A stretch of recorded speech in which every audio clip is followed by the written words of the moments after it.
Funding for the river, Living the St. Lawrence, provided by Mattress Express, your instant comfort number bed dealer for Northern and Central New York. Online at mattressexpressny.com. Marble Key Realty, there for you 24/7, serving the unique needs of North Country homeowners. Online at marblekey.com. Big Apple Music, your car audio specialist, who also specialize in custom home theater and business networking. Online at rockedbybigapple.com. Armageddon Arsenal Supply, exercising our Second Amendment rights, located on Route 11 near the Fort Drum main gate. Tremblay's Handyman Services, supporting production of the River, Living the St. Lawrence series. And by Lake Ontario Realty. Serving the region for 18 years, Lake Ontario Realty is once again the volume leader in Northern New York for the 4th straight year. Serving all of Northern New York, including the St. Lawrence River and the Eastern Ontario communities. See them on Facebook and online at lakeontariorealty.com.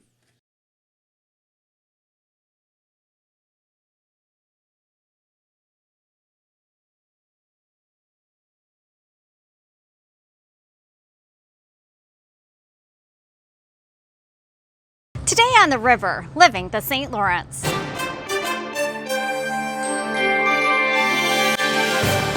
How did the islands get their names? What were their origins, and when did they get surveyed? Well, the guys talked to Susan Smith, who is the editor of the Thousand Islands Life magazine and lives in Canada, and traveled over the pond to discuss the origins of the Thousand Islands. Parks Canada was looking for someone to write a history of recreation about the Thousand Islands, and the lady that was the professor said, "Oh, I've got just the person." So they gave me that contract, and that was my first writing contract. Join Josh Todd, Alex Hammond, and Glenn Curry as they do a remote interview with the Canadian native and historian Susan Smith, who gives us the background and history to how over 1,800 plus islands throughout the mighty St. Lawrence River got their names over 200 years ago. That's today on the river, living the St. Lawrence.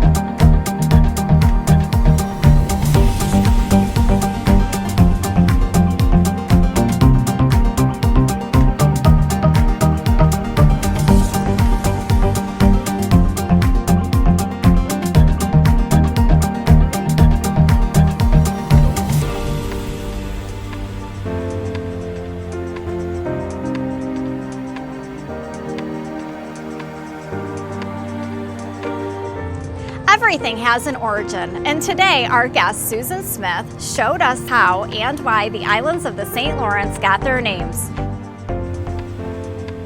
Hi Susie, we appreciate you coming on virtually.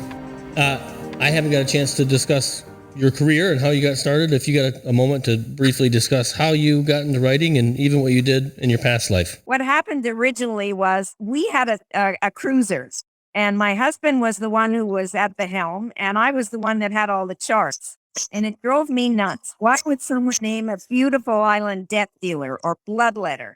And why did the international boundary zig and zag through the islands? And I wanted to know all the quick answers. So I kept going to the Gastock boys and asking them, and I'd get the, "Oh, I don't know.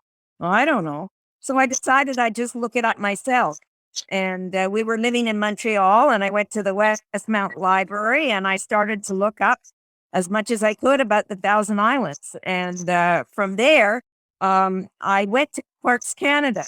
And one of the girls that was working there said, "You should meet my mother. She's a professor of history at Dawson College in Montreal."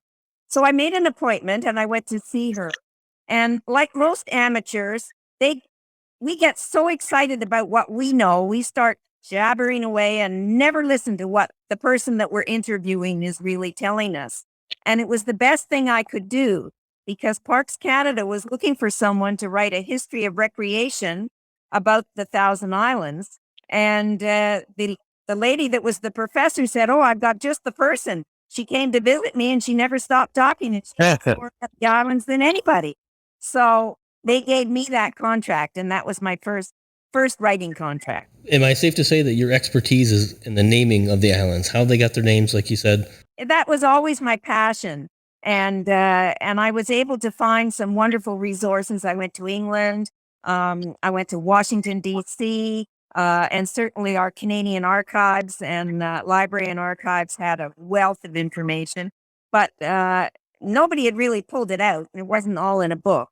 So I just kept gathering material and gathering. And pretty soon I was finding the answers to some of the questions as to why it was bloodletter and death dealer and why the international boundary line zigged and zagged. And one of the books that I found after I'd done quite a lot of research was a book by a man by the name of Delafield. And he actually was one of the ones that was given the contract by the U.S. government to be on the official survey team that was going to set the international boundary. And the best part about the book was that he wrote, I think it was printed maybe 500 copies. And I somehow was lucky enough to get one. And it was a whole journal showing every single day that he did the international boundary survey. And so it had all the information about the time he was in the Thousand Islands. So that was kind of exciting. So you actually had to go overseas to find out the names of the Thousand Islands. Did that surprise you from the beginning, Susan? It did, because I thought that maybe the British are pretty good about keeping records. And I thought maybe it would be simple to I was going to England and with the specific purpose of going there, but I also went with a friend for the first time. I'd never been to England before. My father and mother were from England. So I thought, well, I'll go and I'll just spend a day at the Hydrographic Archives, which is in Taunton, England. And I got there and I kept asking for the Owen charts. There were a series of 5 charts that were actually drawn and organized by a man by the name of William Fitzwilliam Owen. And then the next morning when I got up, I went down to the archives again. I only had the morning, just when the punk started. And they had, studs all over their shirts, and these kids were punk hair. And these kids were not all that interested in the British archives, but I was. And a man went over and he picked out a big dusty volume and he put it on the table and went poof. And he said, in this book, we've got all the lists of where all the charts are listed here in this building. And I knew that our charts were one of the very first ones printed. The ones for the St. Lawrence River and the Great Lakes were some of the very first ones that the British Hydrographic Office actually printed. So as soon as it was over, I rushed down and I said, could I see that book? And opened it up, and sure enough, and there it was. And in fact, they gave me the real one, which was like probably about 30 feet long. And it was the actual hand-drawn chart where they would do a survey at night. During the day, they would take those little the papers and all the information that they had, and they would actually take either a sailboat or row it to Kingston and give it to the hydrographic office, which was down right by Fort Henry. It was called a hydrographer's house, and they'd give it there. And then those people would take all those figures and actually plot it out on paper. And then the final thing was put on this big long sheet, and that's the one that I was able to find. Amazing. What year was all this done? It was after the War of 1812, when Britain wanted to open up the Canadas, and they said, and the United States, they were going to put in the boundary. So it was pretty safe that shipping could then start. And they wanted to do shipping channels right up through the Great Lakes. So, Susan, from taking the Uncle Sam boat tour down in Alexandria Bay, I guess the blanket fact that they give about the islands and how many are split between Canada and the United States is that there's actually more islands on the Canadian side, but more bigger islands landmass wise on the American side. And that whole zigzag was to try to divide them equally. Is that yes or no? See, so that's what they tell me. That was my thought. So they made the decision that the border would go straight down the middle. But when it got to the Thousand Islands, there was no middle. And Kingston did not want to give up Wolf Island. They didn't want the Americans to be that close to Kingston. So they said, we'll tell you what, we'll take Wolf Island and we'll give you Barnard Island, and we'll also give you Carolina Island up in the Niagara River. So that's why those two were separated. And then the rest of the time it went right down. And they originally said, well, we'll just go through an island. And then somebody was smart enough to say, wait a second. Island could be, you could have breakfast in, Canada and lunch in the States. That's not going to work. Yeah. So they then said, we will go and we will do it down. So when it goes down by Wellesley Island was then on the American side because it's about midway, and Hill Island was on the Canadian side. So the worst part of the survey was that little tiny rift right underneath the border, where the border bridge is. There's a little tiny rift that goes straight down there. And that was really difficult to survey. Fascinating. Yeah. Can you speak to William Fitzwilliam and what he actually did? Was he a pilot at that time? Was he a captain of a fleet?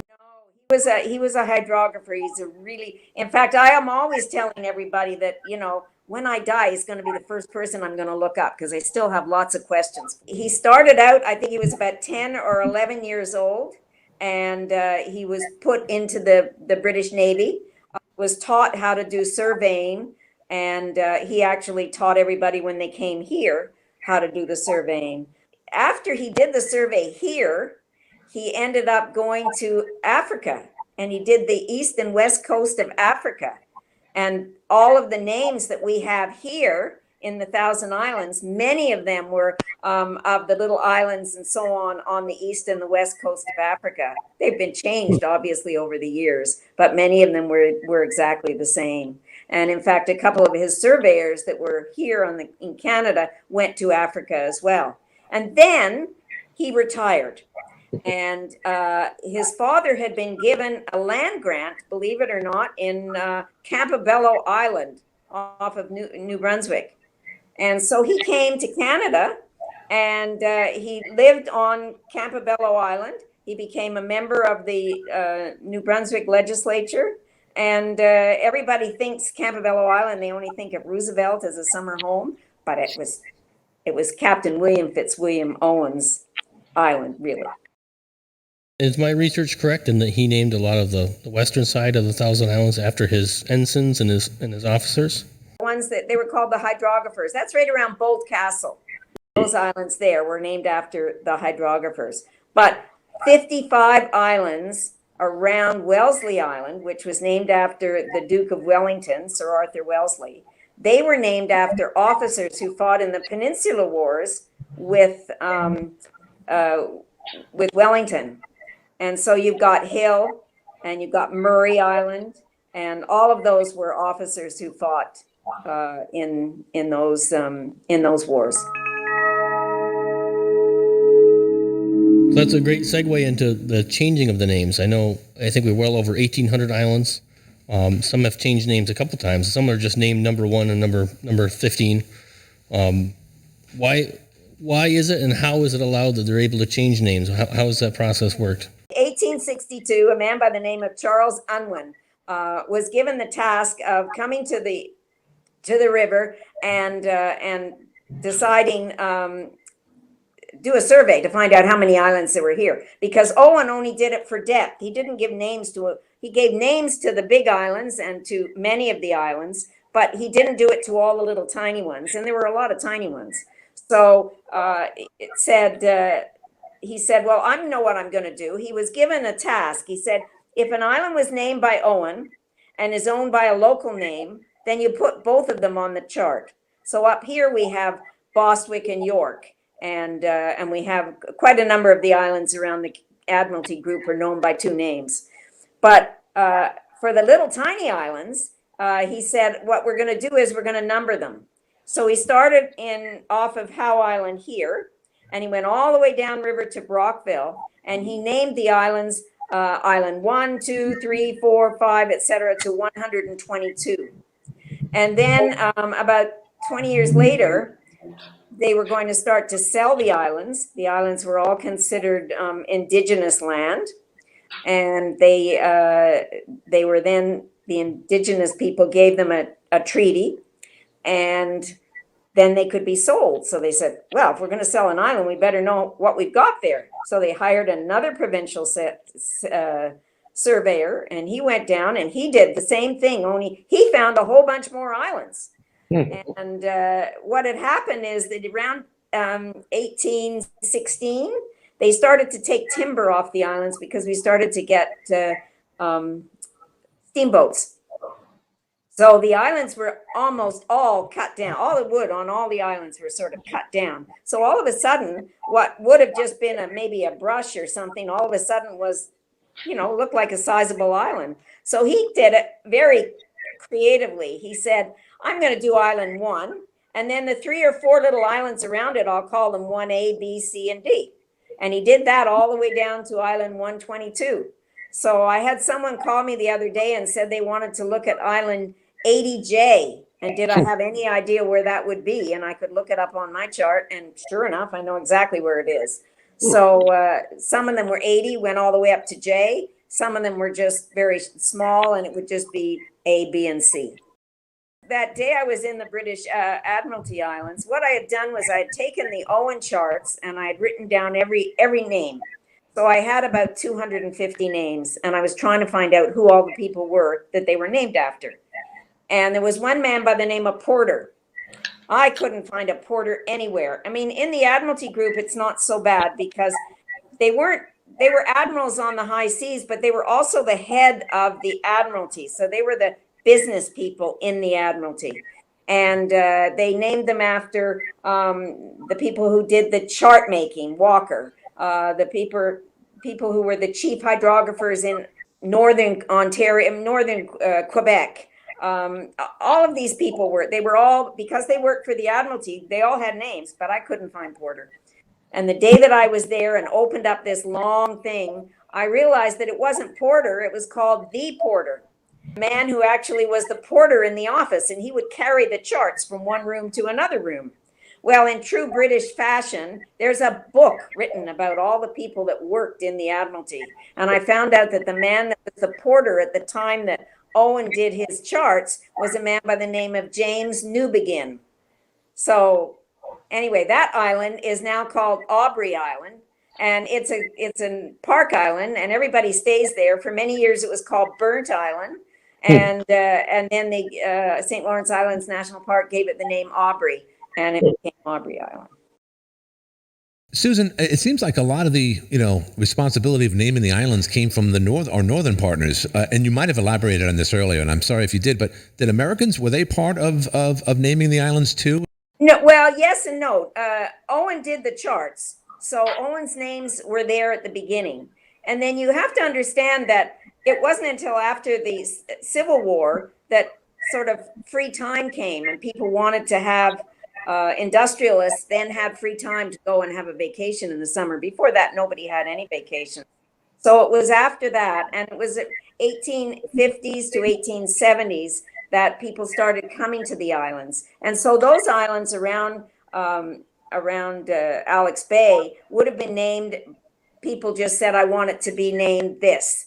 Mm-hmm. Often it would be a descriptive name. But, so now today, to get it changed, it's international, and you have to go and get permission, and you can't have any name that has any racist connotation or any you can't really, they don't want you to have the name if it's been used somewhere else. We have, I think there's 6 bluff islands in the islands, and that does mix everybody. I went to the Jefferson County Historical Society. I had so much fun there. And I asked about Thousand Islands, and they said, well, we have a couple of files, and they brought them down. They put them on the desk for me. And I started to look, and I came across a little tiny book, about that big, a little black book. And it was all done in pencil with a few scribbles of pens on the side with prices. And all of a sudden, I realized that they were island names, and that they had a name beside it as to who bought it and how much they paid for it. and where it was in the river. And whose book is this? I mean, this is gold. I want to know whose book. So I kept going through it, and in the back were a whole bunch of pages about selling panes of glass. And Andrew Cornwall was the glass salesman. He was the one that sold glass. And I realized that he had been, when he went to Alexandria Bay, he was given the job of looking after the estate of the man who ended up owning, like getting the grant for all of the American islands. And he was selling them. And that was the first price recognition and who bought them. And that was really fun. Wow. Amazing. Pretty exciting day. So this is almost, I'll call it Indiana Jones stuff, where you go in the back room of a museum or a library, you dig up an old dusty book and you find some pieces and you put them all together. And they don't even know what they got. Right, But Susan did. Yeah, it's true. Yeah, you found something that was right here on Lower Washington Street at the Paddock Mansion, and they had no clue how important that was. They do now. They do now, thanks to Susan. Is this the first vacation spot for the rich in America, just like Niagara Falls was for people that got married and so forth? Well, yes and no.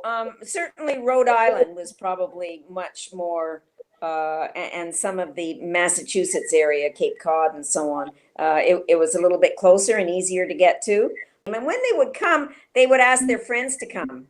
And you can imagine sitting out on a Sunday afternoon and you have to get that train and go back to New York. And they're saying, no, I don't want, I want to be here. And the other thing, my summation, I haven't had it positive, but I always tell the story of how the tour boats and the fishing guides would take all the men out on the boats and the women would go on the tour boats. And they would see these mansions and they would see these things. And then they'd go back to the Thousand Islands house in Alexandria Bay. It was built right where today is the E.J. Noble Hospital. They would have to sit on the veranda. And, Mrs. Jones had to listen to Mrs. McGillicuddy talk about her grandchildren morning, noon, and night. And she finally said to her husband, you know what? I'm not doing this next year. You buy an island and build me a house, and then I'll be happy. And so I'm sure that's how many of those islands were suddenly settled. So we were discussing that it takes a certain type of person, or it draws a certain type of person to be an island resident. Do you think that's true? And what type of people are drawn to be on an island in the middle of water and in a little bit of solitude? Oh, certainly the water, the solitude, and there's something about living on an island that I say it's like a passion. But one of the big things is that you have to be a boater. You have to understand that everywhere you go, you need to have a boat, and you have to go in safety, and you have to watch the weather. And then you need a proper destination on shore to keep that boat, unless you're going to take it out each time, and that's just as difficult. And then you have to have the supplies. If you have a propane tank, you have to have the tank. You have to have water. We happen to have a well because we built a winterized house, and so we put in a well, but most of them just have filtration systems. So there's a long list of things that you have to be prepared to tackle. And a lot of people are very happy to do so. We have 25 islands right around us that are owned by Americans, and they've been closed. They've been dark for now 2 years. So this is going to be wonderful that they're coming back. I heard a story that Americans who did own an island went back north, and when they arrived there, that their Canadian neighbors had got their camp ready for them, hooked up the water, and cleaned it out and got all the windows opened up and aired out for them, and it was ready to go when they arrived on the 9th. Wow. That was very nice. That is nice. I'm curious if, with all your research, like I said, we're barely touching the tip of the iceberg of what you've compiled. Do you have a favorite island naming story or a favorite island, or can you get into that a little bit? Well, I've got a favorite name story, and that is there was a group of islands down in right at Crossover. It's called the Amateur Group. I could never find out why Owen named it Amateur. And one day I was in the Canadian archives, and I found a picture of an indigenous chief.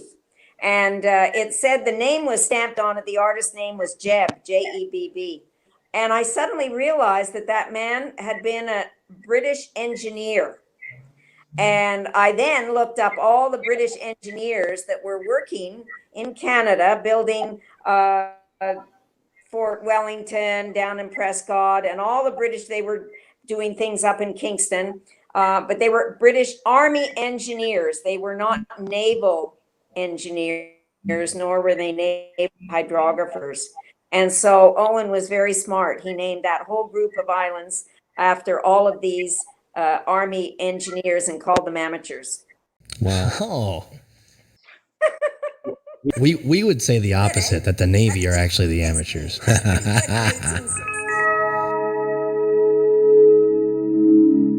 And as far as real estate is concerned, the baby boomers aren't getting any younger, are looking at the Thousand Islands with more vigor. Is that true? And what's the deal with the property values these days after COVID? It's gone way up, way up.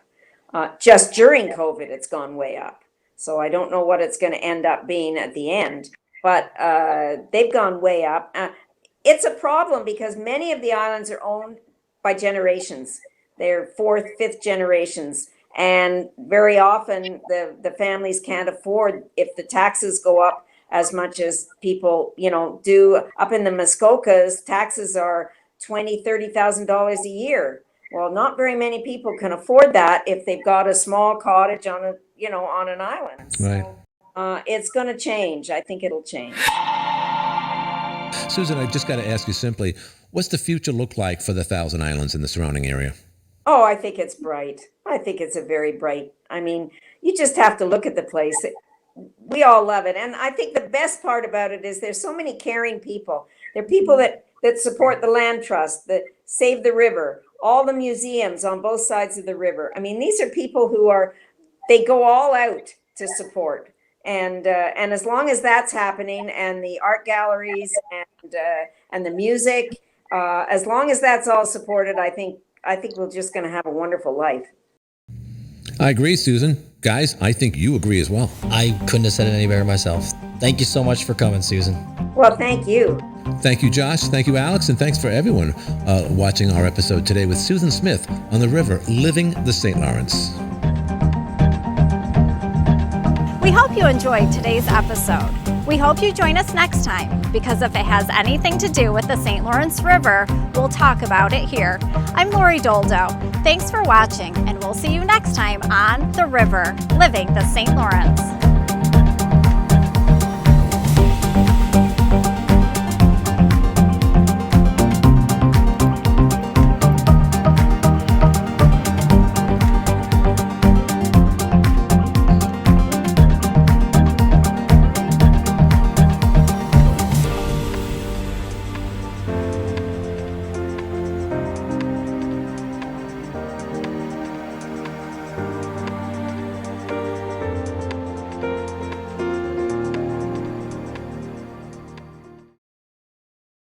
Thank you to our sponsors, Mattress Express, Marble Key Realty, Big Apple Music, Armageddon Arsenal Supply, Tremblay Handyman Services, and Lake Ontario Realty.